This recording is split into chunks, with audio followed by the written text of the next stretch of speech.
In 2024, confidence is our new currency, and without confidence, we won't be able to manifest. Hey guys, my name is Nara, and here we're discussing astrology, mindset, manifestation, psychology, and how to level up, how to elevate our lives by using astrology, law of assumption, spirituality. In this video, we are going to talk about confidence, and by the way, if you guys are not following my TikTok, please go ahead and do so.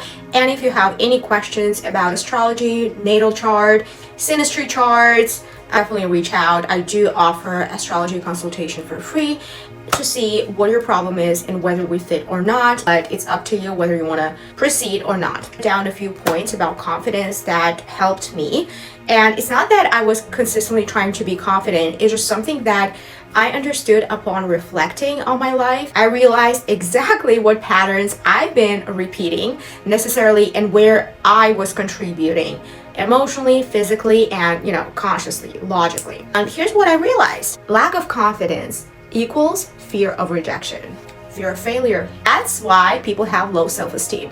They're afraid of trying new things. They're afraid of taking risks because why? They assume that they gotta be perfect in order to be confident. This is not the case at all. So this is exactly what I had to understand. Even like being a mess, being not organized, and I have Venus in Virgo, like I like being organized and I like to be perceived that way because that's my chart ruler. Meaning the first house, the rising sign ruler, right? And I want to be perceived that humble, organized, but in reality I'm crazy, and those tendencies will come out every now and then, but just because I was ashamed of them and because the environment only liked when I was pleasing and not showing this side of me, right? But only later on I realized how much it was limiting my freedom and my creative expression, because the things that I want to do in my life for my future are the opposite of like Venus and Virgo, for opposite of what I was doing, right? People pleasing and trying to pleasing, meaning changing your behaviors, your thoughts, or changing yourself, transforming yourself just to fit in, you know what I mean? Just to not create chaos for other people, because I was afraid of my own greatness. So stop being ashamed or feeling ashamed, feeling guilty for wanting what you want. Because once you feel guilty for wanting what you want, that's when you start to adjust. That's why you settle. That's when you settle with what people are offering you and the circumstances are dictating. Do not be ashamed or fearful of failure. For what you want. Even when people say that it's not possible, which makes you feel that shame and guilt, I want you to look in the opposite direction. Ask yourself whether you want to be like those people who are trying to teach you how to live your life. Do you actually want to be like them? If the answer is no, you're not following it, okay? You stop being guilty.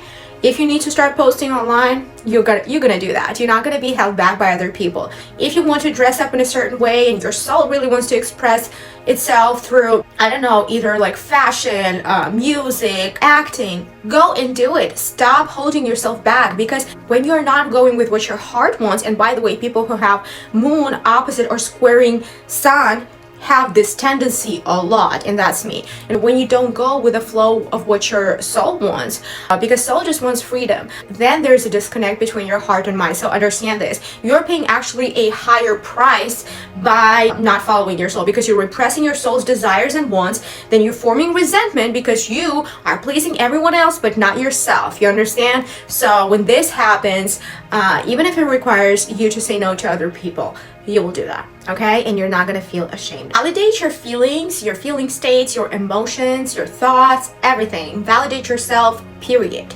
Because here's the kicker. Other people only reflect your relationship with yourself.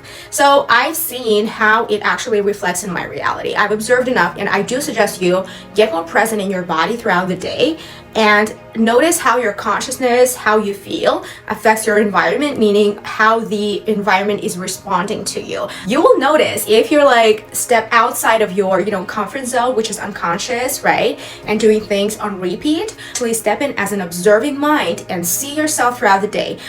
You will notice that other people literally respond, they reflect what you hold inside of yourself, your assumptions about reality and your attitude. So if other people are not respecting you, pretty much you are That's your relationship with yourself. So other people cannot treat you any other way but the way you treat yourself. Okay, so you gotta understand this, because this was big. Like, I had to really learn this. So if you like yourself for who you are, trust me, other people will like you as well. You don't need to change yourself, put on different masks, mold your personalities, your behaviors, your, how you come off, just to be liked by other people, while those people are doing it unconsciously. So you're pretty much responding to their unconscious desires of control. Get it together. Number 3, change your negative inner critic. Negative inner talking, conversations.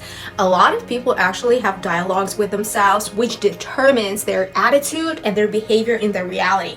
Like the behavior, the actions, the choices, the decisions that they are making and taking on a daily basis because of that inner conversation, if the inner voice that you identify with, because remember, we have millions of them. There's negative and positive. One comes from your heart and the other one comes from your logic, the one that got criticized.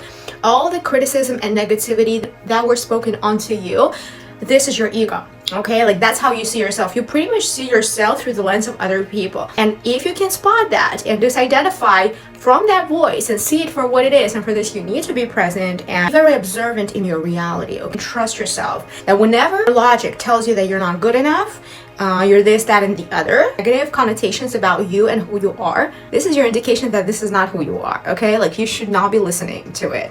Train yourself. Validate your desires, validate what you want. If you dream big, however, in your current 3D reality, you are experiencing the opposite of your, big dreams that you imagine, that you visualize on a daily basis. But you open your eyes and you look around, you look at your reality and you're displeased, realize that you are meant for greatness, but it will take time. Ask yourself, what are the steps you need to take today in order to move closer to that desired state? I mean, worrying and giving in into the ego thoughts, will that help me? Like, you need to have this awareness throughout the day where we'll just understand whenever this voice pops up and tries to create chaos in your mind, confusion, right? The worst thing to have is mental confusion. When you're mentally confused, there's no clarity. It's just so difficult to trust yourself, really. So trusting yourself, sticking to your choices, sticking to your decisions, trusting your choices, trusting your decisions, and not just saying one thing, I'm gonna do it, and then forgetting about it an hour or two later. Neville Goddard called this kind of person an old man. An old man is your inner critic. An old man is the inner talking that is not fulfilling your life, that is running your life and creating bad experiences. If you are identifying with that voice, you are an old man. And having this ability to identify the old man whenever it tries to take you over, okay, throughout the day, because you may on a conscious level say, you know what, this is what I want and I got this, get really pumped up, get motivated. But when it actually comes time to taking action, 1 hour you do the work, whatever, take your steps to achieve your goals, organize yourself, getting disciplined about your areas of life that you want to improve. But then a few hours later, you completely forget, you fall back into your unconscious states. If this is happening, you are starting to identify again with the old man. It's not higher and newer consciousness.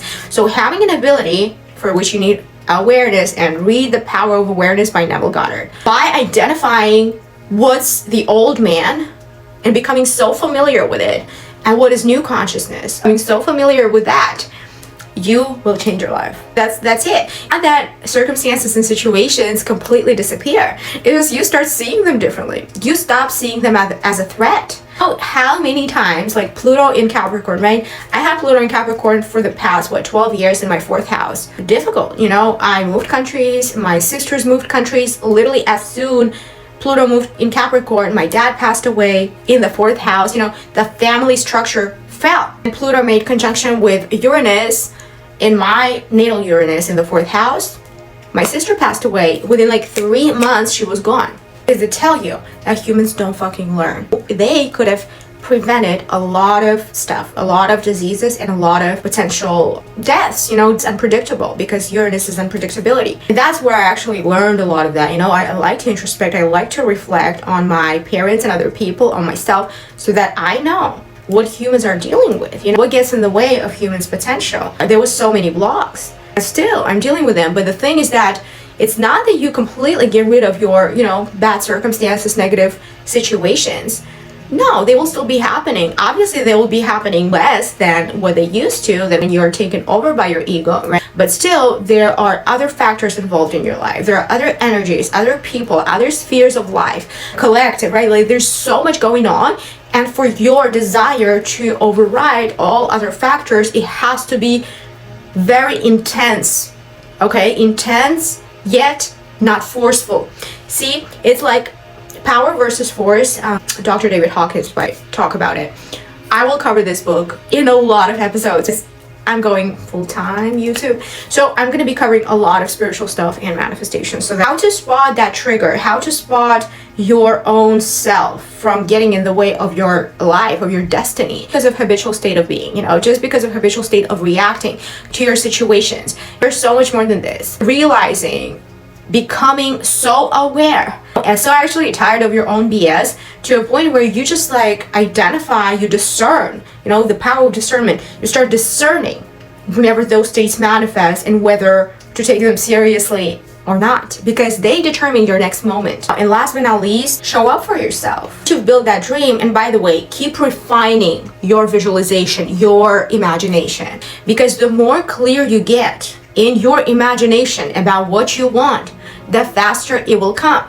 Because usually we get mixed manifestations, mixed stuff happening in our lives. We can't even make sense of it. Like, we're like, where is it coming from? Well, it's something from your beliefs, from your subconscious mind that you may not necessarily be aware of. Okay, so meet your shadow, very important. Find that image, refine that imagination so that you are not confused. Because when you have confused dreams and goals, then there's a confused action, right? You can't take action that will bring you the results that you want if your visualized imagined end is blurry. That's how I like to put it. The more you will start visualizing and imagining yourself being in your end state, the more it's gonna get clear, like junk you're gonna get rid of. And that's when confidence comes in as well. Confidence is not loud. Confidence is not like bragging. Confidence is actually calm. Like feeling that worthiness of oneself, feeling that power, powerful, and perceive them that way when they are, in control of their emotions, when they are in charge, of their lives, when they don't allow people to dictate how to feel, how to act, and what decisions to take, okay? Or sway them from their decisions and choices after they've already decided. That's not confidence. But not least, don't over rely on others. That's a trap, honestly. Feel like, assume even, oh, I got help. It's a trap. Ask for help, but don't over rely on it. Still self-sufficient. It's very important. That just gives you a sense of confidence for your entire life. And build routine around your goals. Again, this coincides with what I said before, is getting clear in your imagination about what you want. That's when the routine and lifestyle, the things that you need to do throughout the day, is just easier to even think of, because otherwise you're just like doing and wasting your time on unnecessary tasks. But once you understand what you really want and what you're destined to be, who you are, the action part, the routine structure is going to be so easy, allow you to get where you want to get faster, more efficiently, because you can do like the wrong things, overwork yourself, and never get to your desired end, just because you're unconscious. So you get me? Hope you like this video. Please let me know, what are you manifesting this year 2024, and what you would like me to talk about in my next video in terms of manifestations, law of attraction, and subconscious mind reprogramming. I will see you in my next video. Bye, y'all.